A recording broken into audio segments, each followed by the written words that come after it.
જ્યોત્સનાબેન સંજયભાઈ ડોબરિયા, જેઓને 3,26,69,830 રૂપિયા આપેલા, જે પૈકી 50,000 RTGSથી, 51 લાખ રૂપિયા રોકડા તેમજ બીજા પણ 2,25,00,000 રૂપિયા રોકડા આપેલ અને તે બાબતનું નોટરાઇઝ લખાણ કરવામાં આવેલ. અને આ લખાણમાં જે આરોપીના પત્ની છે, જેઓ એ પેઢીમાં ના હોય તેમ છતાં તેમના નામે પણ નોટરાઇઝ કરવામાં આવેલું છે.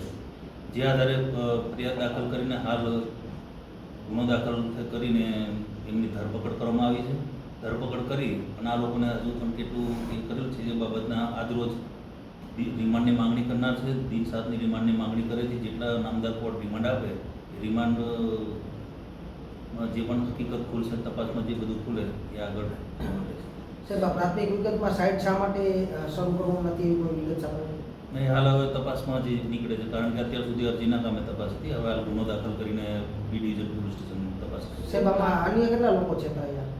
હાલ તો આરોપીમાં 2 જ આરોપીનું નામ આવે છે અને હાલ જો ગુનો દાખલ થયો છે એના પછી જો કોઈ છેતરપિંડીના ભોગ બનેલા છે એ પણ આવશે તો એમને પણ સાયદોમાં લેવામાં આવશે. સાહેબ, આ જે બિલ્ડર છે અને જે આરોપી છે એ બંને વચ્ચે કઈ રીતે સંપર્ક થયો હતો અને આને કઈ રીતે વિશ્વાસમાં લીધા, શું વિશ્વાસ? હવે એ તપાસનો વિષય છે, કારણ કે હાલ ગુનો ગઈકાલે નોંધવામાં આવીને એમને ધરપકડ કરી છે. હાલ તપાસ ચલાવી રહ્યા છે બી ડિવિઝનના PSI મારો સાહેબ.